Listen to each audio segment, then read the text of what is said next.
நடிப்பில்லாத நாடகம் இல்லை. இல்ல இல்ல இல்ல இல்ல என்னடா இந்த அம்மா பேசுனதாடா உசுரே போச்சடா எனக்கு. நடிப்பில்லாத நாடகம் இல்லை, துடுப்பில்லாத படகு இல்லை, போராட்டம் இல்லாத வாழ்க்கை இல்லை. இந்த தேவராயன் பாளையமால் மக்கள் இல்லாமல் நமக்கு இந்த பட்டி மன்றமே இல்லை என்பதை அழகாக நிரூபித்துக் கொண்டிருக்கும் ஆண் சிங்கங்களுக்கும் பெண் தங்கங்களுக்கும் ஒரு பணிவான வணக்கத்தை சொல்லி நடுவர் அவர்களே, இந்த உலகத்துல எதை தொட்டாலும் கேட்பாங்க காசு காசு. தேவராயன் பாளையம் மக்கள்னாலே சம மாசு. நடுவர் அவர்களே நீ முதல்ல பேசுமா. நடுவர்களே நீங்க என்ன சாதாரண நடுவராங்க? அப்புறம் நான் ஸ்பெஷல் மசாலா தோசை நடுவரா. கொஞ்சம் பெப்பர் கூட சேர்த்துக்கங்க சார். அது ஆஃப் ஆயில்ல போடுவாங்க. முட்டை தோசையில போடலாம் சார். பேசுங்க மேடம். உங்களை பத்தி 4 வரி கவிதை எழுதிட்டு வந்திருக்கேன் சார். அந்த கவிதையை சொல்லும்போது இங்க இருக்க ஆண்கள் பெண்கள்ட்ட இருந்து எப்படி கைதட்டு பறக்குது சொல்லுங்க பாப்போம். உண்மையிலேயே எங்க நடுவர் சாதாரண நடுவர் இல்லங்க.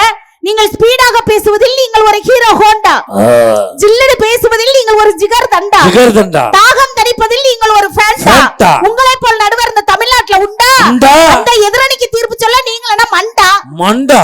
நீ ஊர சாப்பிட்டு ஆயிட்ட குண்டா, நீ ஒரு கறி பிடிச்ச அண்டா. நான் கவிதை வச்சிருக்கேன். என்னைய கருப்புன்னு மட்டும் சொல்லாதீங்க சார்.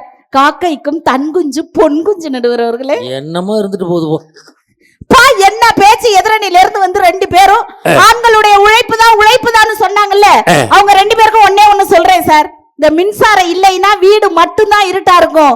ஒவ்வொரு குடும்பத்திலையும் பெண் இல்லைன்னா உங்க வாழ்க்கையா இருட்டா போயிரும். மறந்துட்டு பேசுங்க. அதனாலதான் நாங்க யூபிஎஸ் பேட்டரி வச்சிருக்கோம். ஒரு பெண் பந்த கால் போட்டு வந்தாதான் சார் நீங்க எல்லாம் சொந்த கால்ல கூட நிக்க முடியும். அதனாலதான் மண்டபத்துல கல்யாணத்தை முடிச்சிடறோம். கல்யாணம் முடியாத வரைக்கும் நீங்க எல்லாம் சாதாரண மனுஷன்.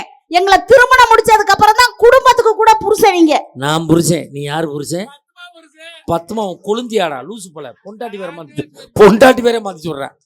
உண்மையிலங்க சார். பெண் என்றால் அன்பு, பெண் என்றால் பண்பு, பெண் என்றால் ஒரு தெம்பு. அவளை நம்புங்க, வாழ்க்கையில உருப்பிடுவீங்க. அப்படிப்பட்ட பெண் குடும்பத்துல பொறுப்பா இருக்கும் போது வாழ்க்கை எப்படி தெரியுமா இருக்கும்? எப்படி இருக்கும்? அப்படி தென்றல் உறங்கிய போது திங்கள் உறங்கிய போதுமா இருக்கும் சார்.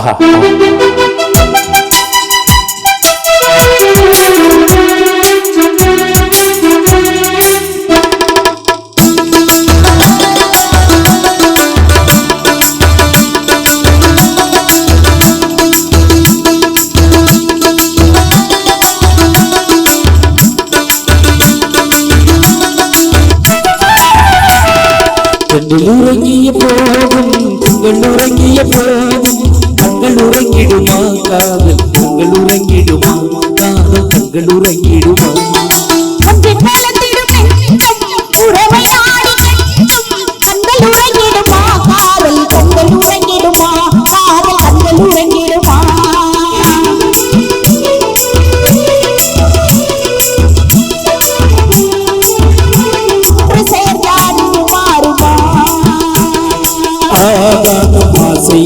நேருமா கடல் அலைய போல ஓய்ந்து போக நேருமா.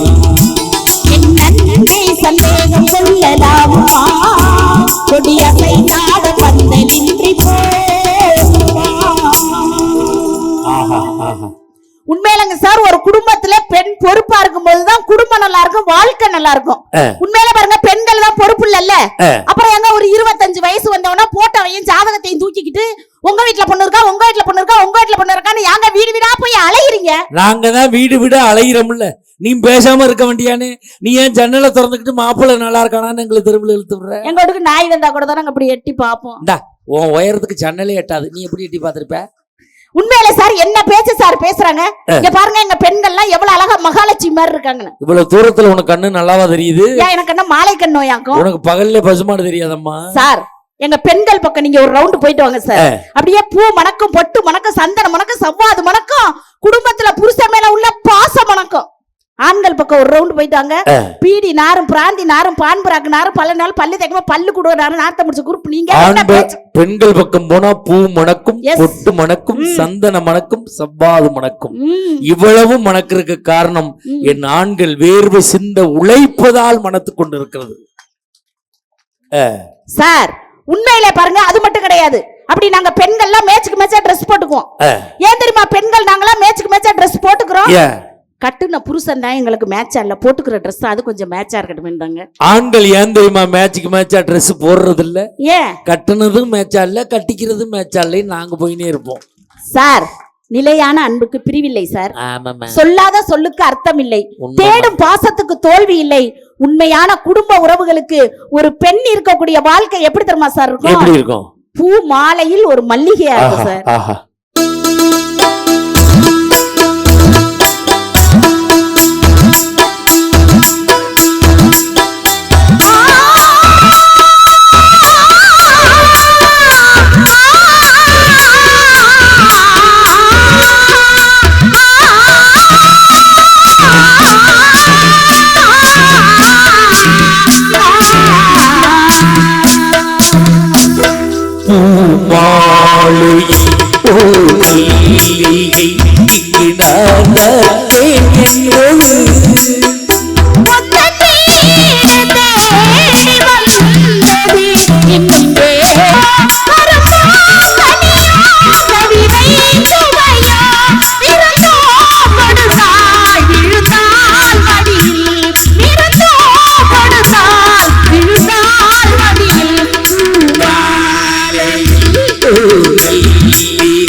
அருமையான குரல் வளம். நன்றிங்க சார். நீங்க 4 படத்துல தானே பாடணும்? ஆமா சார்.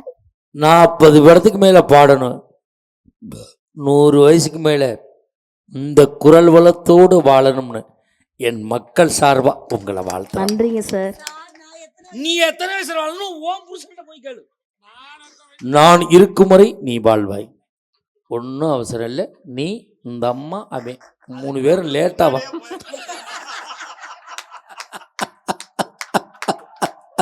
சார் சார் ரொம்ப சிரிக்கிறாங்க பாருங்க. உண்மையிலங்க சார், இவ்வளவு சிரிக்கிறாங்கல்ல. இப்ப ஆண்களுக்கும் பெண்களுக்குமே ஒரு உத்தேசம் கேக்குறேன், நீங்க சொல்லுங்க பாப்போம். என்ன இப்படி சொல்றீங்க? ஆண்கள்னு சொல்லுங்க. ஆண்கள் உதடு ஒட்டுதா? உதடு ஒட்டல. குடும்பத்திலையும் ஒட்ட மாட்டாங்கக்கா. ஓஹோ. பெண்கள்னு சொல்லுங்க. பெண்கள் உதடு ஒட்டுதா? உதடு ஒட்டுது. ஒவ்வொரு குடும்பமும் இன்னைக்கு ஒட்டிக்கிட்டு இருக்குன்னா பெண்கள் எங்கனால அதை முதல்ல புரிஞ்சுக்கங்க. ஆண்கள் சொன்னா சொல்லும் போது உதடு ஒட்டல. எஸ். குடும்பத்திலையும் ஒட்ட மாட்டாங்க. பெண்கள் சொல்லும் போது உதடு ஒட்டுது. ஆமா. குடும்பத்தையும் ஒட்டுறாங்க. இப்ப நான் சொல்றத நீங்க சொல்றீங்களா? கேளுங்க சார். கொழுந்தியா மரியாதையா சொல்லு. கொழுந்தியா உதடு ஒட்டுதா? இல்லையே. உதடு ஒட்டாது. அவ குடும்பத்திலையும் ஒட்ட மாட்டான். நீ ஆண்கள்னு சொன்னா இல்ல? ஆமா. இப்ப நான் சொல்ற சொல்லு. ஆம்பளை சொல்லு. ஆம்பளை. இது என்ன பிளாப்பழத்தை தின்னு நாக்க தொங்கப்பட்ட ஆம்பளை. ஆம்பளைன்னா உதடு ஒட்டுதா? குடும்பத்தை உழைப்பால் ஒட்ட வைத்துக் கொண்டிருக்கக்கூடியவன் ஆண் மகன் என்பதை தெரிந்து. ஆனா இவ்வளவு பேச்சு பேசுறீங்கல்ல, ஆண்களுக்கு எவ்வளவு சப்போர்ட் பண்றீங்க. உண்மையிலே நீங்க தனியா 2 வீலர்ல போங்க சார். காவல்துறை அன்பர் வழி மறிச்சு நிறுத்துவாங்க. நிப்பாட்டு, ஆர்சி புக் இருக்கா, இன்சூரன்ஸ் இருக்கா, ஹெல்மெட் இருக்கா, மாஸ்க் இருக்கான்னு இப்படி 1008 கேள்வி கேட்பாங்க. அப்படி என்ன மாதிரி அழகான பெண்ணை வார்த்தை திருத்தம் தேவை. அழகான இல்ல, அகலமான. என்ன மாதிரி பெண்ணை பைக்ல அழைச்சிட்டு போகும்போது எந்த ஒரு காவல்துறை என்பரும் வழிமறிச்சு நிறுத்த மாட்டாங்க. அப்ப ஒரு ஆணுக்கு பாதுகாப்பே பெண்கள் நாங்க தானக்கா. உண்மைதான். நேத்து நான் பைக்ல போனேன். போலீஸ்காரையா நிப்பாட்டிட்டார். ஆர்சி புக் எடு, லைசன்ஸ் எடு, இன்சூரன்ஸ் எடு. அந்த நேரம் ஒருத்தன் ஒய்ஃபோட போனா விட்டுட்டார். நான் கேட்டேன், சார் நாங்க தனியா வந்தா பிடிக்கிறீங்க, ஒய்ஃபோட போனா விட்டுறீங்களே ஏசான்னு கேட்டேன். ஒன்றும் இல்லை தம்பி, அவனே ஒரு கரகத்தோடு போய்கிட்டு இருக்கான், நம்ம இதுக்கு இன்னொரு கரகத்தை இழுக்க அப்படின்னு தான் போடான்னு சொல்கிறோம்னு போலீஸ்கார ஐயா எங்கள் ஊரில் சொன்னார். சார் எங்க அத்தா நேத்து உலகம் எத்தனை கிலோடி அப்படின்னு கேட்டார். நான் சொன்னேன், உலகம் எத்தனை கிலோவா, அதை கணக்கிட முடியாததான், அது பறந்து விரிந்த உலகம் தான் அப்படின்னு. அவர் சொன்னாரு, உலகம் வெறும் 70 கிலோ தாண்டி அப்படின்னாரு. என்னது 70 கிலோவா, எப்படி எத்தான் கேக்குறீங்க அப்படிங்கிற. என் உலகமே நீதான் அப்படிங்கிறாரு சார். ஈரானுக்கு பாஸ்போர்ட் எடுத்து அனுப்பி விடு, தெரியும் உலகம் எப்படி இருக்குன்னு. சார் நம்பிக்கை இல்லாத இடத்துல அன்பு இருக்காது சார். ஆமாமா. அன்பு இல்லாத இடத்தில் சந்தோஷம் இருக்காது, சந்தோஷம் இல்லாத இடத்தில் வாழ்க்கையே இருக்காதுங்க. அப்படி நம்பிக்கையும் சந்தோஷத்தையும் ஒரு குடும்பத்துல ஒரு பெண் எப்படி தருமா பொறுப்பா கொடுப்பா? எப்படி கொடுப்பா? பால் வண்ணம் பருவங்கண்டு மாதிரி கொடுப்பா சார்.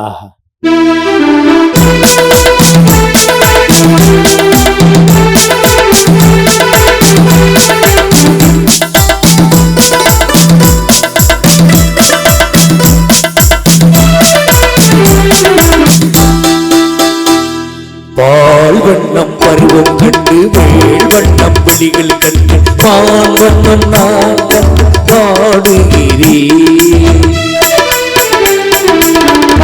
வண்ணம் அங்கே கண்டேன் கை வண்ணம் கால் வண்ண கும்பல் தட்டு தேர் வண்ண மேனிதன் பூ வண்ண பாடம் சொல்ல எண்ணம் இல்லையா. கால் வண்ணம் பருவம் கண்டு வேள் வண்ணம் விழிகள் கண்டு மான் வண்ணம் நான் கண்டு பாடுகிறேன். வண்ணம் அங்கே கண்டேன் கை வண்ணம் இங்கே கண்டேன் வண்ணம் போய் கொண்டு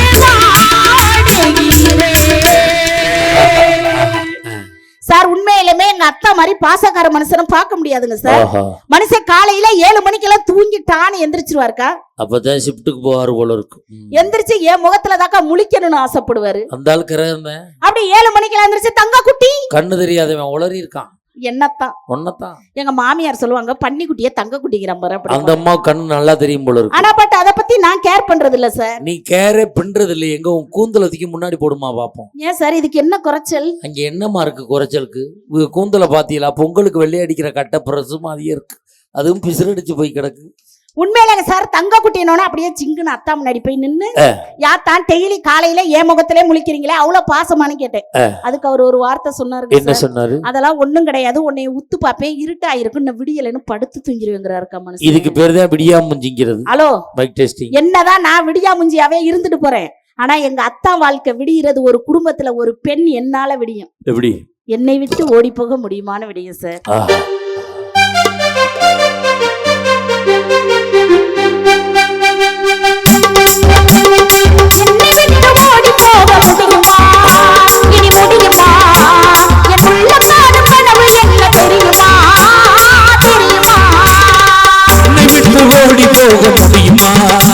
இனி முடியுமா? நாம் இருவரல்ல ஒருவர் இனி தெரியுமா? தெரியுமா? இனி முடியுமா? நாம் இருவரல்ல ஒருவர் இனி தெரியுமா? தெரியுமா?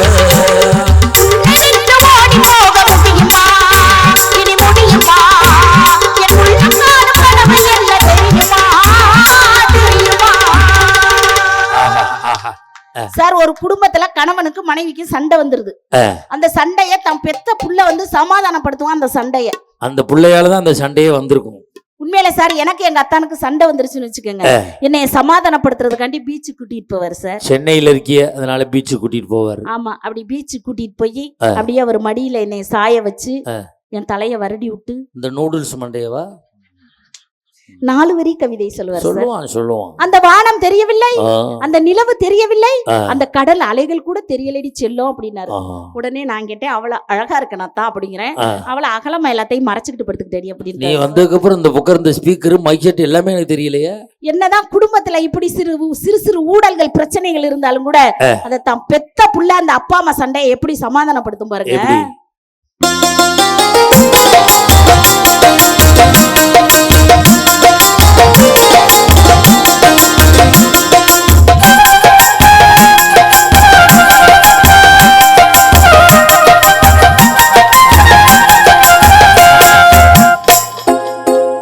பலன்களை மறந்து விட்டால் கீழடா கண்ணா, அவள் படித்து வைத்த ஓவியத்தை பாரடா கண்ணா. பலன்களை மறந்து விட்டால் கீழடா கண்ணா, நாம் படித்து வைத்த ஓவியத்தை பாரடா கண்ணா.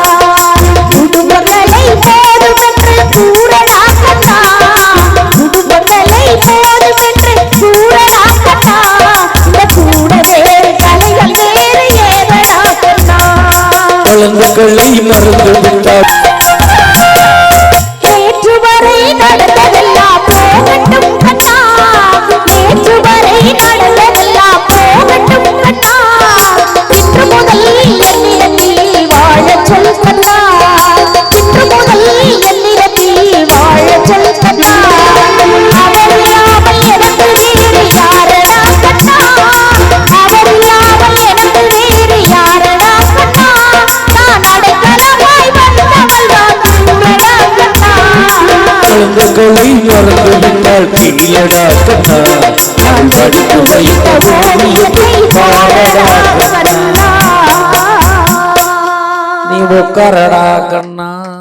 உண்மையிலங்க சார், ஒரு குடும்பத்தின் மகிழ்ச்சி என்பது ஆண்களுடைய உழைப்பை காட்டிலும் என்றைக்குமே பெண்களுடைய பொறுப்பு தான் என்று சொல்லி பொண்டாட்டி வாழ்க்கையின் வழிகாட்டி, குடும்பத்தின் கைகாட்டி, உன் பிள்ளைக்கு பால் ஊட்டி பின் சோறூட்டி நீ சொல்வதற்கெல்லாம் தலையாட்டி, அதனால் அவள் பொண்டாட்டி. அந்த பெண் வரக்கூடிய வாழ்க்கை தான் பொறுப்பான வாழ்க்கை என்று சொல்லி இதுவரை கேட்டு சுவைத்த உங்களின் திருப்பாதங்களை பணிந்து நன்றி கூறி விடைபெறுகிறேன். நன்றி, வணக்கம். அருமையான பேச்சு, அருமையான பாட்டு. உண்மையிலேயே தேவராயன் பாளையத்தில் நடந்த இந்த பட்டிமன்றம் வெற்றியடைந்ததாகவே கருதுகிறோம். காரணம், நாங்கள் நன்றாக பேசினோம் என்பதற்காக அல்ல, நீங்கள் நன்றாக இந்த பணியிலும் ரசித்து கொண்டிருக்கிறீர்கள். அதனால இந்த வெற்றி அடைந்திருக்கு. ஆயா ஆயா உட்காருங்க, முடிச்சிடறேன். ஆயா ஆயா ஆயா ஆயா அம்மா, நடுவில் கடைசியில் பிச்சை எடுக்க விட்டுறாதீங்க ப்ளீஸ். உட்காருங்க, முடிச்சிடறேன். கேட்ட கேள்வி என்ன? குடும்பத்தின் மகிழ்ச்சியை தீர்மானிப்பது ஆண்களின் உழைப்பா பெண்களின் பொறுப்பா? இவங்க என்ன சொல்றாங்க? பெண்கள்கிட்ட பொறுப்பு இல்லை அப்படிங்கிறாங்க. அவங்க சொல்லும் போது எல்லாமே சரியா தெரியுது சார். ஒன்றும் இல்லை, நேற்று என் மனைவிக்கு ஃபோன் பண்ணேன், ஃபுல் ரிங்காய் கட் ஆயிடுச்சு. வீட்டில் ஓடி ஆண்டி ஃபோன் பண்ண எடுக்கலைன்னு கேட்டால் என்ன சார் சொல்லணும்? டிவி சவுண்டில் கேட்கல, துணி துவைச்சிக்கிட்டு இருந்தேன், சமையல் பண்ணிக்கிட்டு இருந்தேன், செல்லு சைலண்டில் இருந்துச்சு, சொல்லலாம்ல? ஏண்டி ஒரு ரிங் ஃபுல் ரிங்காய் கட் ஆயிடுச்சு எடுக்கலைன்னு கேட்குறேன். ஒரே ரிங்கில் எடுக்கிறவளா பார்த்து நீ அடிக்க வேண்டியது தானே. ஒரு ரிங்கில் எடுக்கிறவளை நான் இன்னமே எங்கே போய் தேடுறது? தேடித்தேன் கிடப்பாளா, இல்லை கிடைச்சாலும் தான் எடுப்பாளா? கிடைக்கிற வரைக்கும் எடுப்பா, அப்புறம் எடுப்பாளா? சார் எம்ச சார், ஒன்றும் இல்லை, நான் தான் மார்க்கெட் போவேன். எங்கள் வீட்டில் என் பொண்டாட்டி வெண்டிக்காயை அந்த நுனியை ஒடிச்சு பார்த்து வாங்கிட்டு வான்றான். கடைக்காரன் ஒடிச்சா கையை ஒடிப்பேன்னு சொல்கிறான். இவன் ஒடிக்காமல் வாங்கிட்டு வந்தால் என் கையை ஒடிப்பேங்கிறான். நான் என்ன சார் பண்ணுறது? அரை கிலோ வெண்டைக்காய் வாங்க சொன்னால் கடையில் 1 கிலோ வாங்கி மணிக்கூண்டில் உட்காந்து ஒடிச்சு கீழே போட்டு அரை கிலோ வெண்டைக்காய் வீட்டுக்கு கொண்டுட்டு வர்றேன். 1 மாதமாக அப்படி செய்கிறேன். இப்போ பார்க்குறேன் எங்கள் ஊருக்காரன் பூரா லைனில் நிற்கிறேன். இங்கே உட்காந்து தான் ஒடிக்கணும் போல இருக்கணும். ஒடிக்க முடியாத முத்துனதை ஒருத்தன் நறுக்கி போட்டு வத்தல் போட்டு வியாபாரம் பண்ணி எடுத்துடுறான். எங்கே சார் நிம்மதி இருக்குது? யோசிச்சு பாருங்க பார்ப்போம். எங்கள் ஊர் பக்கத்தில் 6 மாதத்துக்கு முன்னாடி ஒருத்தர் நல்ல பாம்பு கிடச்சிச்சு. கொண்டு ஆஸ்பத்திரியில் சேர்த்து 7 லட்ச ரூபா செலவு பண்ணாங்க. பிழைக்க மாட்டான், தூக்கிட்டு போங்கன்ட்டாங்க. நேற்று ஊருக்கு போகிறேன், அவன் உசுரோடு வர்றான். டேய் எப்படா பிழைச்சானே? என் பொண்டாட்டி தான் சார் காப்பாற்றினான். உன் பொண்டாட்டி டாக்டரா நர்ஸாப்பா? அதெல்லாம் இல்லை சார், அவள் தான் காப்பாற்றினான். எப்படா காப்பாற்றினான்? ஒன்றும் இல்லை சார், பாம்பு கடித்த இடத்துல அவளை கடிக்க விட்டேன், இந்த விஷம் அந்த விஷத்தை முடிச்சிருச்சு சார் அப்படின்னா. உன் பொண்டாட்டி எங்கடான்னு கேட்டேன். பெரிய ஆஸ்பத்திரியில் வேலை பார்க்குறான் சார். என்னடா வேலை? பாம்பு கடித்த இடத்துல கடிக்கிறதா சார் அவளுக்கு வேலை. பாம்புக்கு தகுந்த மாதிரி கடிப்பா சார். நல்ல பாம்புனா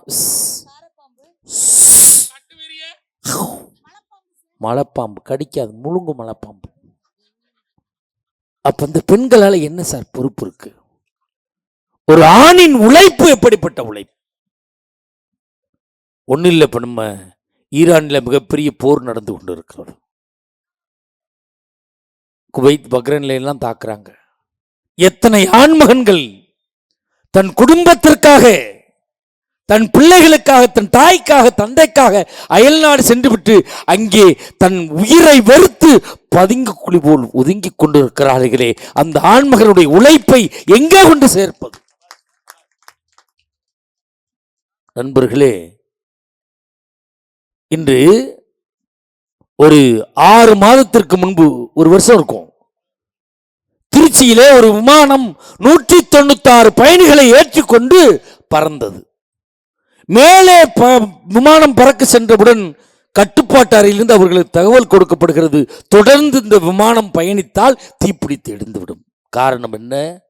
ஓடுதளத்தில் ஓடுகின்ற பொழுது அதில் சக்கரம் இருக்கும். விமானம் மேலே எழும்புகின்ற பொழுது அந்த சக்கரம் உள்ளே இழுத்து கொள்ளப்பட வேண்டும். இந்த விமானத்தில் உள்ளே இழுத்து கொள்ளப்படவில்லை. தொடர்ந்து இந்த விமானம் பயணிக்குமே ஆனால் அந்த சக்கரம் சுற்றி சுற்றி உராய்வு ஏற்பட்டு தீப்பிடித்து எரிந்துவிடும். அந்த விமானத்தில் ஃபுல்லாக எரிபொருள் நிரப்பப்பட்டிருக்கிறது வெளிநாடு செல்வதற்கு. அதில் சென்ற 196 பேரும் லட்சாதிபதிகள் கிடையாது, கோடீஸ்வரர்கள் கிடையாது. சிவகங்கை, ராமநாதபுரம், புதுக்கோட்டை மாவட்டத்தைச் சேர்ந்த ஏழை இளைஞர்கள் தனக்கு திருமணமாக வேண்டுமே, தன் சகோதரிக்கு திருமணமாக வேண்டுமே, தன் பிள்ளைகளை படிக்க வைக்க வேண்டுமே, தானும் ஒரு வீடு கட்ட வேண்டுமே என்று பல்வேறு கனவுகளை சுமந்து கொண்டு சென்ற இளைஞர்கள் 196 பேர் அந்த விமானத்தில் இருக்கிறார்கள். என்ன செய்வது? அந்த விமானி நினைத்திருந்தால் தனக்கு கொடுக்கப்பட்ட அவசர வழியிலே பாராசூட்டில் குதித்து தப்பித்திருக்கலாம். இந்த விமானி என்ன செய்தார் தெரியுமா? அந்த விமானத்திலே நிரப்பப்பட்டுகின்ற பெட்ரோல் தீருகின்ற வரை அந்த திருச்சியையே வட்டமடித்தார். வட்டமடித்து தன் உயிரை துச்சமென மதித்து அந்த பெட்ரோல் எல்லாம் தீருகின்ற பொழுது தரையிறக்கி 196 பேரினுடைய உயிரை காப்பாற்றி இருக்கிறானே, அந்த ஆண்மகனுடைய உழைப்புக்கு இந்த சமூகம் என்ன பதில் சொல்ல போகிறது? நம்ம திருப்பூர் பக்கத்தில் வெள்ளகோயில்கிட்ட 32 பச்சிளம் குழந்தைகளை ஏற்றிக்கொண்டு ஒரு பள்ளி வாகனத்தை ஒரு ஓட்டுநர் இயக்குகிறார். ரொம்ப சிக்கலான டிராபிக்கான ரோட்டில் நெஞ்சு வலி வந்துடுது. பின்னால் திரும்பி பார்க்கிறார். 32 பச்சிளம் குழந்தைகள், வாழ்க்கையை வாழாத பச்சிளம் குழந்தைகள், வாழ்க்கையை வாழ துடிக்கின்ற குழந்தைகள் விளையாண்டு கொண்டு பேசிக்கொண்டு வருகிறார்கள்.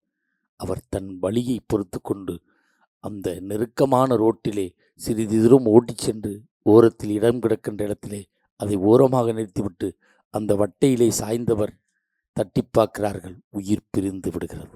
ஒரு ஆண்மகன் எப்படியெல்லாம் உழைத்து கொண்டு இருக்கிறான் சார். நாங்கள் தினம் ஒவ்வொரு ஊருக்கு பயணம் பண்ணுறோம். ஒவ்வொரு ஊரும் நைட் 2 மணி 3 மணிக்கு போய் இறங்குவோம். போன வாரம் மதுரையில் போய் இறங்குறோம் 2 மணிக்கு. அப்போ 10 ஆட்டோக்காரர் ஓடியாரார். சார் எங்கே போகணும்? அவர் கேட்டேன், பகல் பூரா ஆட்டோ ஓட்டுறீங்க இல்லையா, நைட்லேயா தூங்கக்கூடாதா? அவர் சொன்ன பதில் என்ன தெரியுமா? நாங்கள் பகலிலெல்லாம் ஆட்டோ ஓட்டுவது என் குடும்பம் சாப்பிடுவதற்காக, இரவில் கண் விழித்து ஆட்டோ ஓட்டுவது என் பிள்ளைகள் படிப்பதற்காக என்று ஒரு ஆண்மகன் உழைத்து கொண்டு இருக்கிறானே, அவருடைய உழைப்பிற்கு இந்த சமூகம் என்ன பதில் சொல்ல போகுது? இப்படி ஒவ்வொரு ஆண்மகனுடைய உழைப்பையும் சொல்லிக்கொண்டே போகலாம். இப்படி ஆண்கள் உழைக்கிற காரணத்தால் குடும்பத்தின் மகிழ்ச்சியை தீர்மானிப்பது ஆண்களின் உழைப்பே என்று நான் தீர்ப்பு சொல்ல முடியாது. இது ரெண்டுக்கு என்னடா பதில் சொல்றது?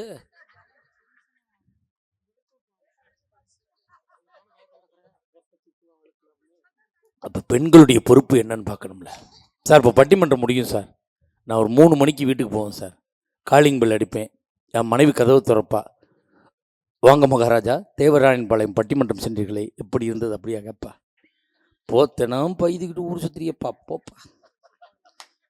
இதே முகம் கொஞ்சம் கவலையாக இருந்துச்சுன்னு வச்சுங்களேன், ஏன் ஒரு மாதிரியாக இருக்கீங்க, என்னன்னு தெரியலம்மா, என்னால் சரியாக பேச முடியலம்மா அப்படின்னா, சூடாக பால் ஆற்றி கொடுத்து போய் படியா, நாளைக்கே காரைக்குடியில் பட்டிமன்றம் இருக்கும்பா. வாழ்க்கையில் நான் தோற்று போகின்ற பொழுது என்னை தேற்றுகின்ற பொறுப்பு மனைவி என்ற ஒரு பெண்ணிடம் இருக்கிறது சார். நம்ம தொழில் பண்ணுறோம், வியாபாரம் பண்ணுறோம், நஷ்டமாகிடுது, எல்லாத்தையும் இழந்துடுறோம், நொடிச்சு போயிடுறோம், வீட்டில் போய் தனிமரமாக நிற்கிறோம், கண் கலங்கி நிற்கிறோம். நம்மளோட சேர்ந்து ஊர் சுற்றணும் நம்ம வீட்டுக்கு வருவானா? நம்மளோட சேர்ந்து தண்ணி அடித்தவன் நம்ம வீட்டுக்கு வருவானா? நம்மள்கிட்ட வாங்கி சாப்பிட்டவன் நம்ம வீட்டுக்கு வருவானா? கண் கலங்கி நிற்கும்போது பெத்த தாய் உடையாந்து கேட்பா, ஏன்டா ஒரு மாதிரியாக இருக்க அம்மா, எல்லாத்தையும் நஷ்டமாக்கிட்டேனம்மா, எப்படிம்மா என் பிள்ளைகளை படிக்க வச்சு நான் கல்யாணம் பண்ணி கொடுக்க போகிறேன். கண் கலங்கும்போது அந்த பெத்த தாய் காதில் கழுத்தில் கிடக்கிறத கழட்டி கொடுத்து, இதை வச்சு ஏதாவது தொழில் செஞ்சு பொழைச்சிக்கலான்னு சொல்லுவாள். வாழ்க்கையில் நாம் தோற்று போகின்ற பொழுது நம்மை தேற்றுவது பெற்ற தாய் என்ற பெண்ணிடம் இருக்கக்கூடிய பொறுப்பு. நண்பர்களே, மகள்களை பெற்ற அப்பாக்களுக்குத்தான் 3 தாய் இருக்கிறாள் என்பதை யாரும் மறக்கவும் முடியாது. வீட்டில் போய் அம்மா தலைவலினா எங்கள் அம்மா ஒரு மாத்திரை கொடுத்து போட்டுக்கிட்டு படுறாம்பாங்க. அம்மா தலைவலினா என் மனைவி ஒரு தைலத்தை குத்தி வச்சுட்டு படுங்கம்பாங்க. அம்மா தலைவலினா எங்கள் அம்மா மாத்திரை தர வேணாம், என் மனைவி தைலம் தர வேணாம், என் மக ஒடியாந்து அந்த பிஞ்சு வரலால இங்கேப்பா தலைவலிக்கு கையை வச்சா சரியா போயிருமே, எல்லா உழைப்பு அதில் தீர்ந்து போயிரும் ஐயா. அப்போ பெண்களுடைய பொறுப்பு இல்லை என்று எப்படி சொல்ல முடியும்? இந்த மேடையிலே 5 ஆண்கள் இரவு 12 மணிக்கு இந்த மேடையிலே அமர்ந்திருக்கிறோம் என்று சொன்னால், எங்கள் வீடுகளில் எங்கள் மனைவிகள் குடும்பத்தை பொறுப்பாக பார்த்து கொள்கிறார்கள் என்ற நம்பிக்கையில் இந்த மேடையில் வந்து உட்கார்ந்துருக்கோம் சார். நாங்கள் மனைவியை கேலி பண்ணோம், கிண்டல் பண்ணோம், அதை நகைச்சுவைக்காக. ஒன்று தெரிஞ்சுக்கோங்க, மனைவிங்கிற ஒரு பெண் வீட்டில் பொறுப்பாக இருக்க வரைக்கும் தான் எவ்வளவு உழைக்கிற ஆம்பரைக்கும் என்ன சாப்பிடலான்னு யோசிக்க தோணும். அவள் போய் சேர்ந்துட்டான்னு வச்சுக்கோங்க, எங்கே சாப்பிடலான்னு தான் சார் யோசிக்க தோணும். மனைவி இது பொறுப்பாக இருக்க வரைக்கும் தான் வீட்டில் பாய், இல்லைன்னா திண்ணையில் பாய். அந்த மனைவியினுடைய பொறுப்பை யார்கிட்ட கேட்கணும் தெரியுமா? வயதான காலத்திலே தன் மனைவியை இழந்து விட்டு ஒருவேளை சோற்றுக்காக ஒவ்வொரு மகன் வீடாக அலைகிறானே அந்த தகப்பனை கேட்டு பாருங்கள், மனைவியினுடைய பொறுப்பு என்னன்னு தெரியும். உண்மையிலே நண்பர்களே, என் தந்தை 87 வயதில் இறந்து போனார். என் தந்தை இறப்பதற்கு 13 ஆண்டுகளுக்கு முன்பு என் தாய் இறந்து போனார். எனக்கு எல்லா வசதிகளும் இருக்குது. என் தந்தை எனக்கு சம்பாதித்து வைத்திருக்கிறார். எனக்கு எங்கள் அப்பாவுக்கு சாப்பாடு, எங்கள் அம்மா இறந்ததுக்கப்புறம் சாப்பாடெல்லாம் போட்டு சாப்பிட சொல்லுவோம். எல்லாம் பக்கத்திலே இருப்போம். எல்லாம் நிறைவாக இருக்கிறது. அப்படி சாப்பாடு வாயில் வைப்பார். கண்ணீர் அப்படியே ஓடும். அப்பா உங்களை நல்லா தானப்பா பார்த்துக்குறோம், நாங்கள் பார்த்துக்குறோமாப்பா, ஏப்பா அழுகிறீங்க? எப்போ என் தந்தை சொன்ன வார்த்தை, உங்கள் அம்மா இல்லையடா. என் தாய் கொடுத்த பாசத்தை எங்களால் கொடுக்க முடியவில்லை. அவர் என் தந்தைக்கு எல்லாம் வாங்கி கொடுக்க முடிந்ததுனால் அவர் மனைவி கொடுத்த அந்த பாசத்தை, பிணைப்பை, ஆறுதலை எங்களால் கொடுக்க முடியவில்லை. நண்பர்களே, எனக்கு திருமணமாகி 5 ஆண்டுகள் குழந்தை கிடையாது. என் மனைவி எங்கே கூப்பிட்டாலும் வரமாட்டான். எல்லாரும் கேலி பண்ணுறாங்க, கிண்டல் பண்ணுறாங்கம்பா. ஒரு நாள் பட்டிமன்றம் முடிச்சு சீக்கிரமே போயிட்டேன். என் மனைவி வாசலில் வாந்தி எடுத்துக்கிட்டு இருக்காங்க. நான் திட்டுறேன், ஒழுங்காக சாப்பிடக்கூடாதா, கவனமாக சாப்பிடக்கூடாதா? எங்கள் அம்மா சொல்கிறாங்க, அவள் உண்டாயிட்டாடா, முழுகாமல் இருக்கா. எனக்குள்ள ஒரு மகிழ்ச்சி நண்பர்களே. 5 ஆண்டுகளுக்கு பிறகு இறைவன் எனக்கு ஒரு வாரிசு கொடுத்துருக்கிறான். மாதம் செக்கப் பண்ணுறோம். என் மனைவி நிறைய மாத கர்ப்பிணி. ஒரு நாள் இரவு 11 மணிக்கு பிரசவ வலி வருது. எங்கள் ஊர் கிராமம் சார், 15 கிலோமீட்டர் தள்ளி வந்தால் தான் நான் டவுனுக்கே வர முடியும். நானே பைக்கில் என் மனைவி ஏற்றிட்டு வர்றேன். கொண்டு சேத்தாச்சி ஆஸ்பத்திரியில் எல்லாம் செக் பண்ணிவிட்டு ஸ்கேன் எடுக்கணுன்றாங்க.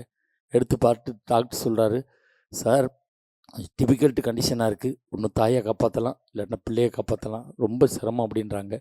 நர்சம்மா இங்கேருந்து ஒரு பத்திரத்தில் கையெழுத்து வாங்குறாங்க. அழுதுகிட்டே கையெழுத்து போடுறேன்.